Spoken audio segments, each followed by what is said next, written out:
about something that we haven't talked about in a while. It's the connection between trauma and substance use.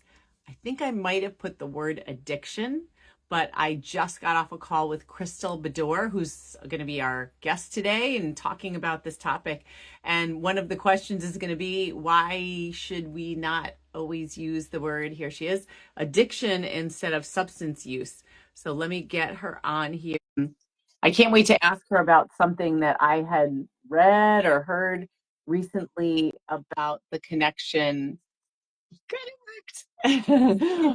Hi, Crystal. Okay, so I was just Hi. saying, I want to ask you about something that I recently read or heard, about someone saying that in every home where there's alcoholism, there's also always been domestic violence.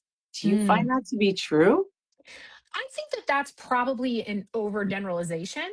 Certainly, there are many people who have alcohol use disorder who have not been in a home where there's domestic violence. But the two things often do go hand in hand, is that we see that when there is various forms of violence and abuse, there tends to also be higher risk for alcohol use disorder as well as other substance use disorders.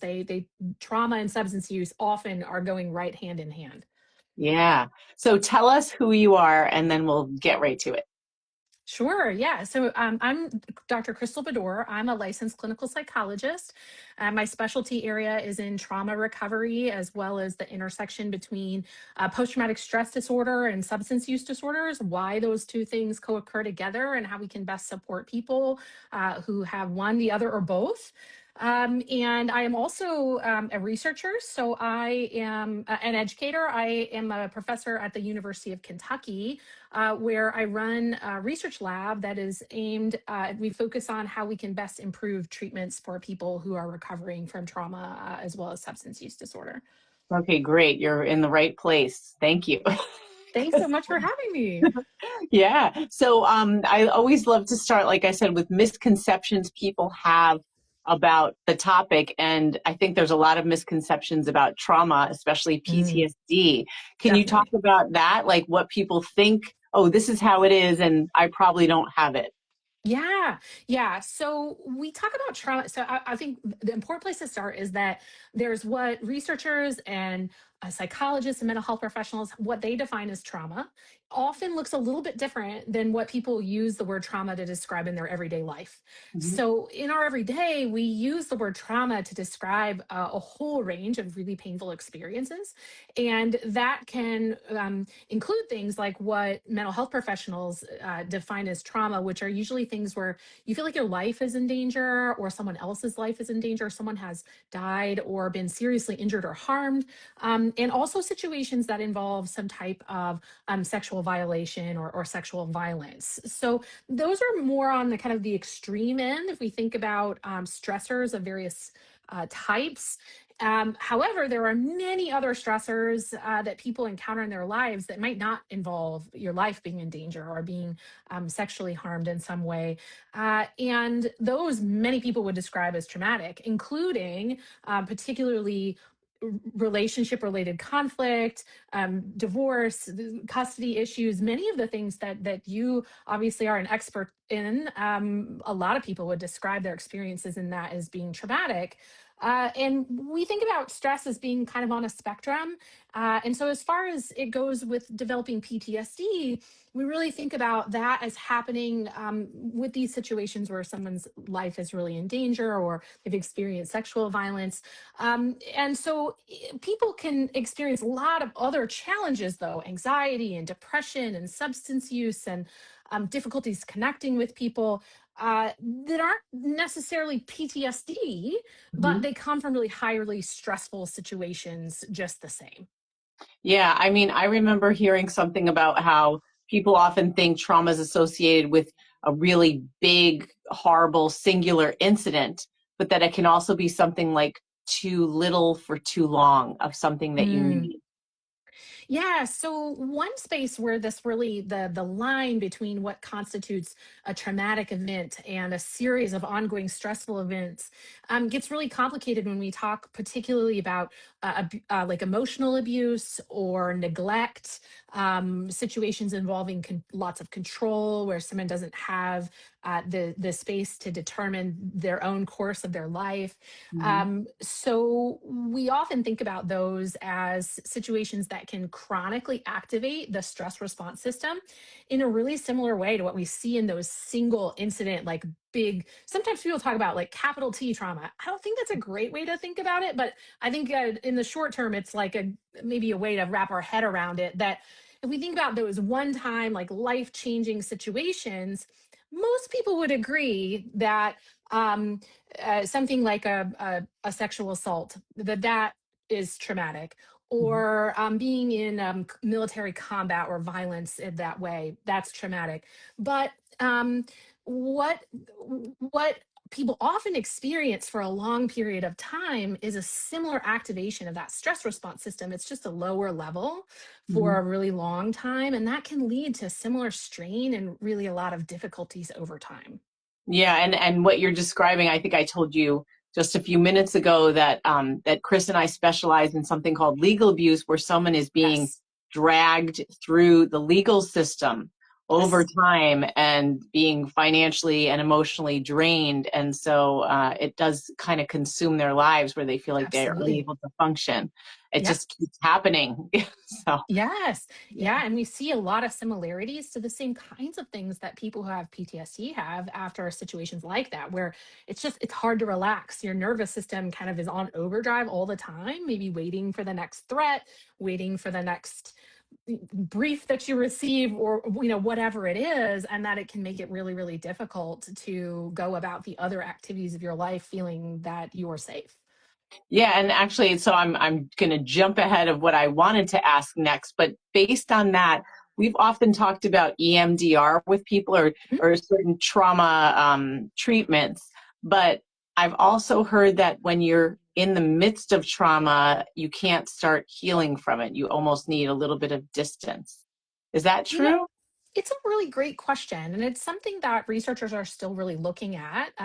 We used to think that that was entirely true, that people really needed to be separated from the situation, that it needed to be in the past so that they could start working on it and processing it. But actually, some really wonderful research that has come mostly out of the space of um, some of our military service members who are still in active combat zones and are having to continue to go back out even when they might be struggling.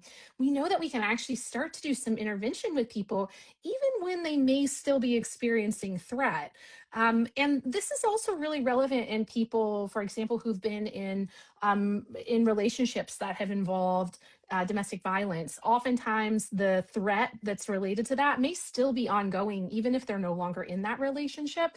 And so, it's really important that people know that they can still seek help and support. And the clinicians who are trained to specialize in how to support people through trauma will work with them to determine what's the right amount of processing right now versus maybe helping someone to establish a sense of safety, working on some more immediate things to help ensure that they're in a place where they can really have the capacity and the space to help process some of that work.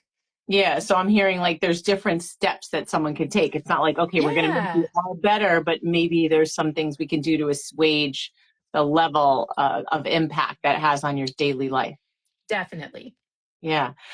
So the other thing we're going to be talking about trauma as well as substance use. And I had been using the word addiction, Mhm. and you just schooled me on something. Why should I maybe not be saying the word addiction and use substance use, even not Yeah. substance abuse?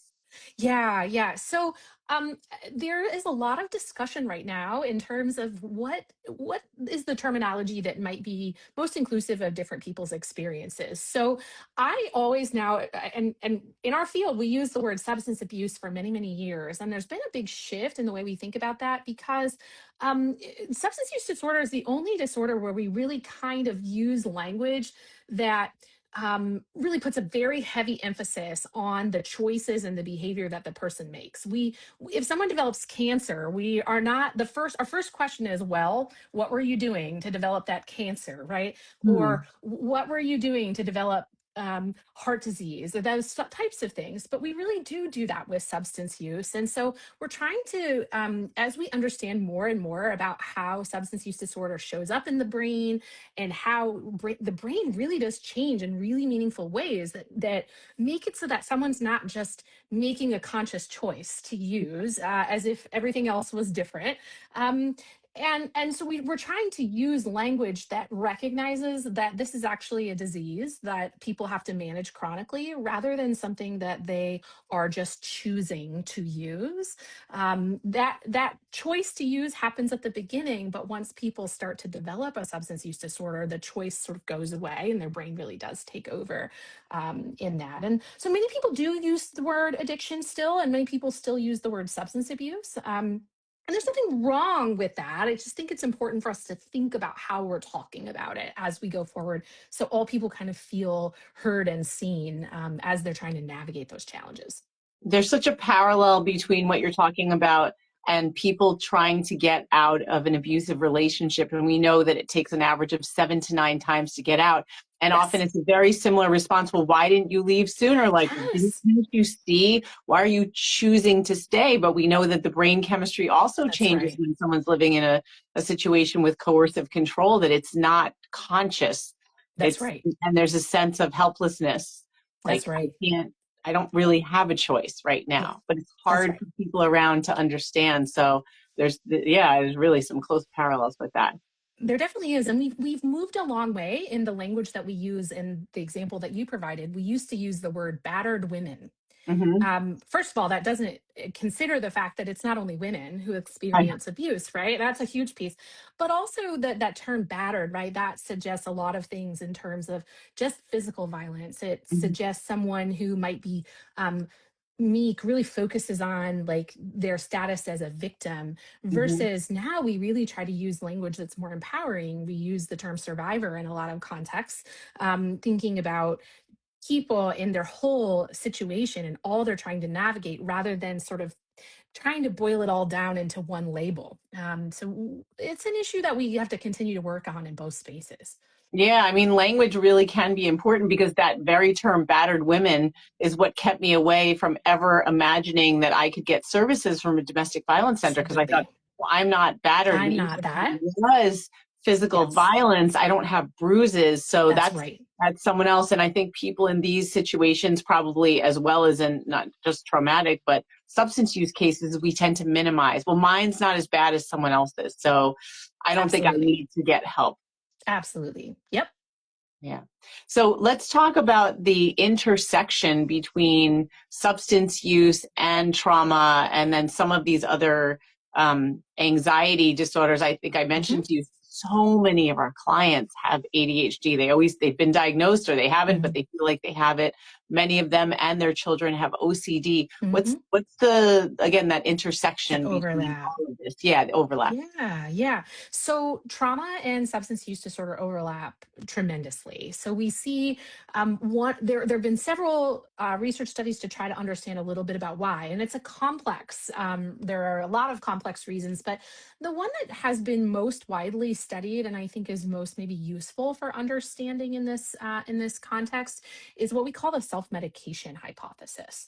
And so the idea there is that when you've had something really painful, like a trauma or ongoing stressors, that if you've ever, and this applies to anyone who maybe uses alcohol and after just a stressful day at work, right? You have a maybe a glass of wine or a beer, and it helps you to relax, right? And so that's not difficult to imagine. And so if you take that to the next step and thinking about, well, maybe if you have two or three or five or six, in the short term, it really can help to relax. It can help someone to unwind, especially when the nervous system is really on edge.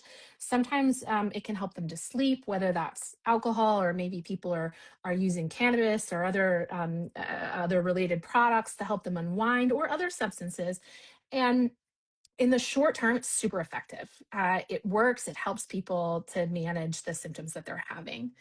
And then what happens is then your brain latches onto that and it says, I don't like this painful experience. So the next time it comes up, well, I'm going to do that again because it worked last time.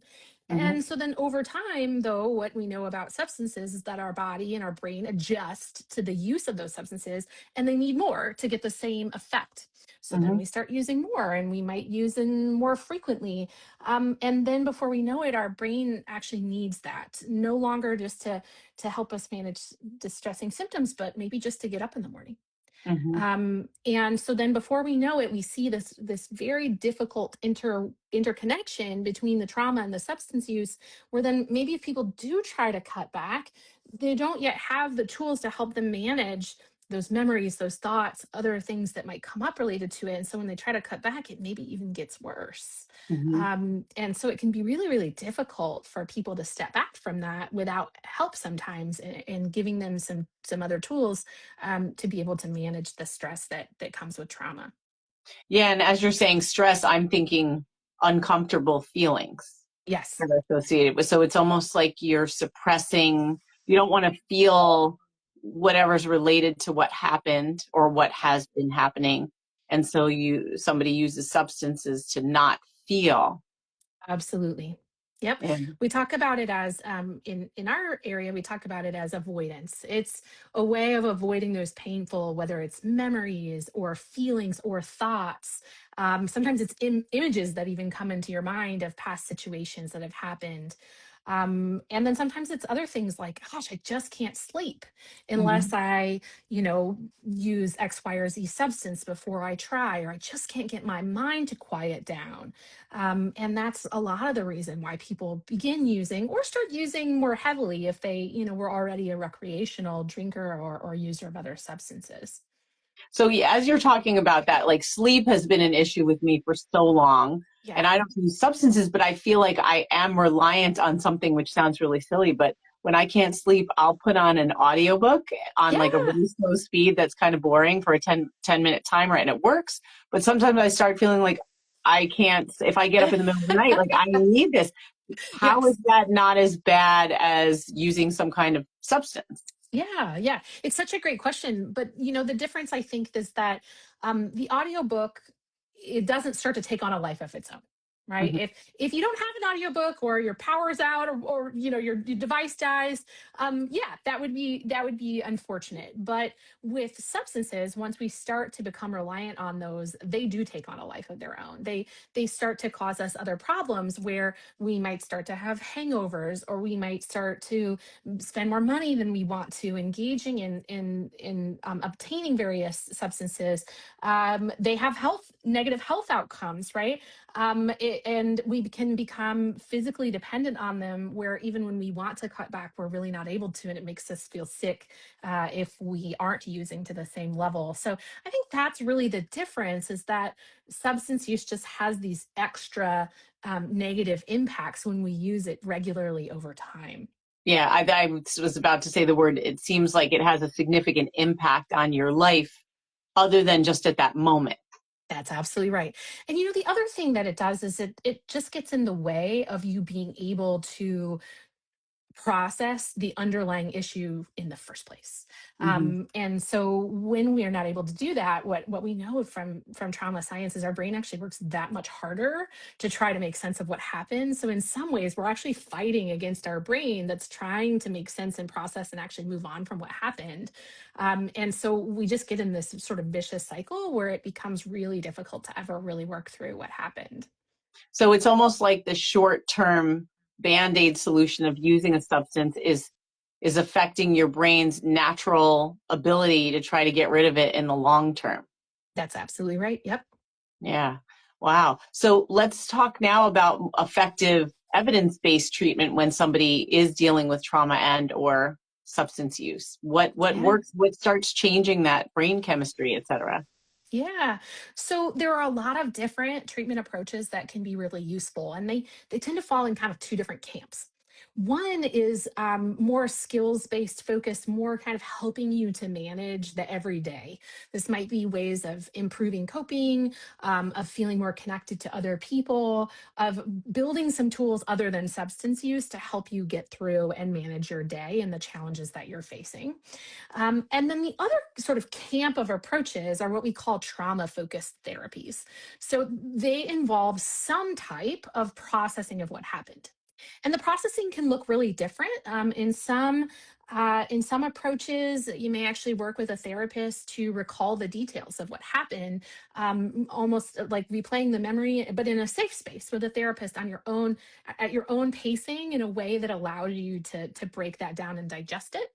Um, in other approaches, it would involve you actually taking a look at the thoughts and beliefs about how you think your purpose, who you are as a person, your role in the world, your relationships with others, how those have really been impacted by the trauma, and kind of working through thinking about those so that your brain can have that opportunity to like really digest that and maybe consider new perspectives that it hadn't ever done before. And so those are approaches that we take in trauma focused treatment broadly. And then when someone has substance use alongside that, a really important piece is helping people have the skills so that when they're digging into those painful experiences and working through them, they also feel like they have the support to be able to do that. And so we work on skills for helping people to start to set some goals regarding substance use, to be able to start maybe cutting back or using in situations that might be more safe. For example, if someone's not ready to cut back on their drinking, we might work on, well, how can we use it in a way that's less harmful for you? Like maybe how can we do it so that you're not drinking and then driving afterward? Or when you're drinking, you're not doing it in a space where you're going to have to go to work or be around your kids, or those types of things. And so it's really important that we pair those two together, because the way we used to do this is people used to believe, and this is still somewhat of a widely held belief, is that you can't help people process their trauma until they've dealt with their substance use. Mm. And that used to be the general approach. But the problem with that is that if people are really using substance use to help them manage their trauma, like how could I just drop that before you help me work on my trauma? Yeah. And we know now from decades of research that we can actually help people with both, and that that's the best way to go about it. Yeah. So as you were talking about the different camps that the treatment is in, I was thinking about, are there types of therapy where somebody doesn't have to talk, Yeah, there doesn't have absolutely are. to go through it, but and deals with more body things with their body or Yep. movement? What are some that might be effective that you can think of off the top of your head? Yeah, yeah. So, in terms of treatments for PTSD specifically, there are a few different approaches. One, as I mentioned, would involve more talking about what happened. There's another treatment that's a little bit more recently developed called written exposure therapy that actually involves writing about the details of what happened and doesn't actually involve having to talk about it, but still working through and processing it in a different way. And then there's another treatment that you mentioned before that many people are familiar with, EMDR, eye movement desensitization and reprocessing. And while that doesn't involve talking specifically about what happened, it still does involve recalling some memories or feelings related to what happened and working through those as well. And I think the important thing here is that with all trauma focused therapies, there is some level of like looking toward what happened and being able to work through that. And it's just a matter of what works for a given person, and to what way they want to engage with that, and they feel comfortable kind of starting to approach that. Yeah. So as you were talking, I also have heard of uh, equine therapy, like Hmm. using horses or animals with people Yeah. who have substance use. Do you know anything about that, and what kinds of animals are helpful for dealing with substance use and or trauma? Yeah, so there have been the something like equine therapy falls in what we consider to be alternative or complementary therapies. So there are a lot of new approaches that people are considering. It might be animal assisted, a lot of body related movements, things like trauma informed yoga, all sorts of approaches that people are trying to see could this also be helpful. And the research on those isn't nearly as well developed as some of our, for example, trauma focused or coping skills based approaches. And we're really just kind of now starting to learn a little bit more about what could be helpful. And what many people have said is that we think that some of these approaches can really help people to feel like they're something like equine therapy, really feel like they're developing a sense of mastery over something, learning how to work with horses or other animals, social connection with other people in the program, some of those other supports and other things outside of their typical approach and experiences that may really help them in different ways than what they expected. Yeah.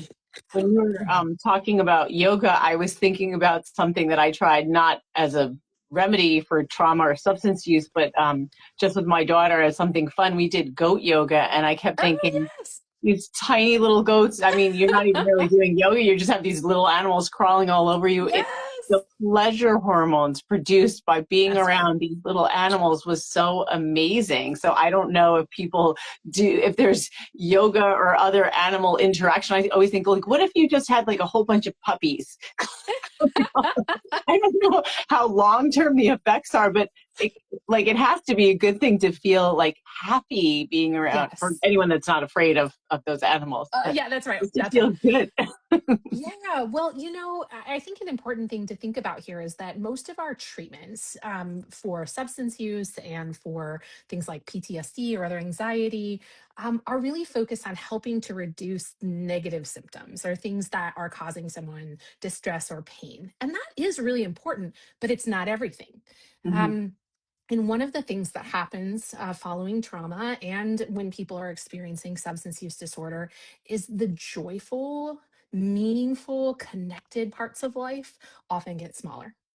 Mhm. And for many people, once they can work through some of the pain of their trauma, of their substance use, they can start feeling the joyful and connected components of life again on their own. But for other people, especially if they've been feeling this pain for a very long time, or they experienced trauma in childhood and never really had the opportunity to develop a sense of joy, of purpose, of meaning in life, they really might need that kind of emphasis. Not just reducing the painful parts, right? Having those experiences of puppies bounding all over you, if that's something that brings you joy, it can just help to teach the brain that like there is more, right? There's Mhm. more to life that you can experience, and it can be a positive thing. So um, I think like I said, the research is still out on how much long-term benefit these different complementary approaches may have, but I think there's definitely a need to explore these further and see what really works for each given person, where they're at in their recovery process.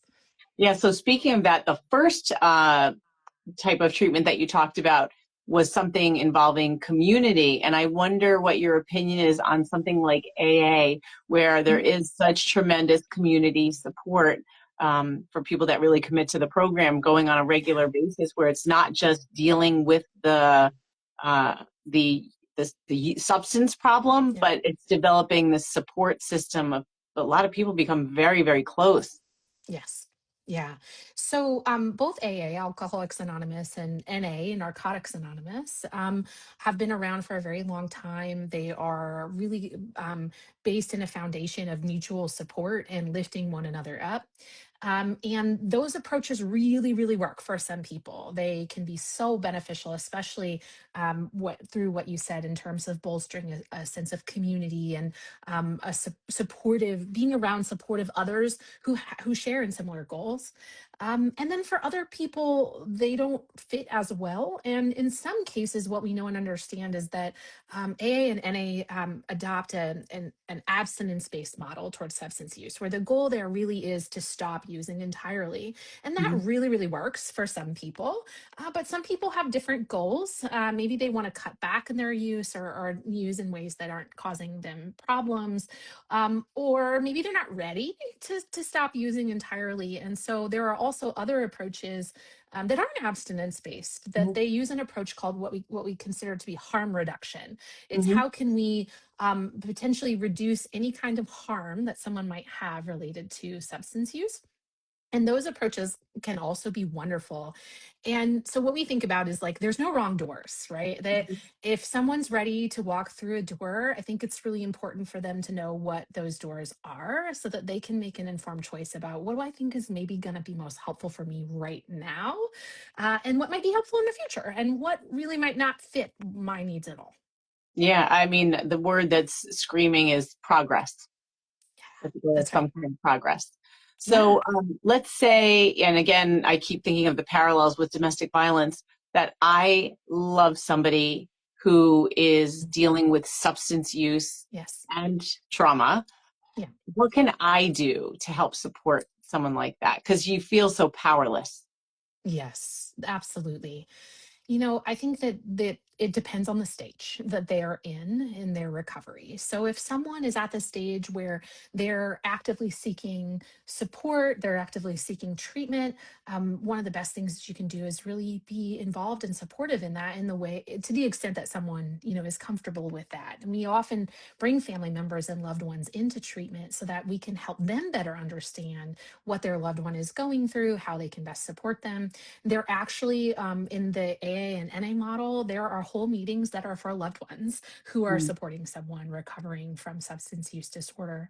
Um, and so that can be a great option. But we also know that many people are not at that space, right, in their journey. And they may be actively using substances. They may be actively struggling with trauma and not ready to talk about it. And so the best things that we can do are sort of twofold. One is um, letting people know that we're there for them, but also setting important boundaries for ourselves. So it is hard to love someone who is struggling with these issues, particularly when we think about substance use disorder. And that when someone is experiencing substance use disorder, part of the challenges that they're facing can sometimes hurt the people they love. And we can do our best to know and understand how substance use comes to be, that it's not a choice, that it often comes from trauma that has led to really painful situations in their life. So we can know that. And at the same time, know that it's okay to set a boundary that they can't hurt me or harm me in some way. And that's not telling them that you don't love them and you don't support them. And sometimes it's really important to set those boundaries so that change can actually happen. Yeah. So you've been doing this a while. I imagine you have some success stories that make you feel hopeful about your work with trauma survivors. Yes, I do. I do. I feel like I share this a lot, but the most impactful, and I have so many. I mean, I can't even tell you. It's kind of It great makes when you my have so many, you're like, which one do I Oh, do? yes. I mean, it brings me so much joy to know, Mhm. especially when I've worked with people who haven't talked about what happened for so long. And then when they do, you can just see the pain like lifting off their shoulders, which is Yep. incredible. But I will say I'll share one experience of someone that I worked with. And one of the biggest things that I see in trauma survivors is a lot of shame. People feel ashamed, they feel guilty, they feel responsible for what happened. And I once worked with a woman who had experienced sexual violence. And after that experience, she didn't wear shorts anymore for years and years afterward. And that was because she had been wearing shorts when she was assaulted. And her mind was telling her that that was part of why she was assaulted, that it was her fault. And we really work together in a treatment that takes a look at those thoughts and beliefs, those things our brain tells us about what the assault means for you and who you are and where you are in the world. And toward the end of treatment, she actually came to session wearing shorts. And it was such a powerful experience to see someone take that back for themselves and to know that trauma doesn't have to control them in that way. Wow, that's amazing. So, Yeah. Chris, how can people find you or anything you They offer? Yes, absolutely. So they can find me on my web platform, scienceforsurvivors.com. I do see individual patients for therapy. I also do forensic evaluations in legal settings where questions around trauma and substance use might be relevant to a case. I also do public education and information, just providing information in blog posts and social media to help people be more educated about trauma. And I also provide training to clinicians who are interested in getting more experience in how to provide specialty support for people who are looking for recovery. That's fantastic. Well, thank you so much for Thank coming on you. today and sharing Oh, and yes. making us feel hopeful. And I love Oh, talking about the different types of treatment too. well, it was such a pleasure. Thank you so much for having me on. And I hope the conversation is helpful to someone. Absolutely. I'm like, oh yeah, we forgot to talk about dealing with a co-parent with that. That'll be for another time. Another time for sure. Yeah. All right. Thanks so much, All Crystal. right. Thank you. All Take right. care. Bye.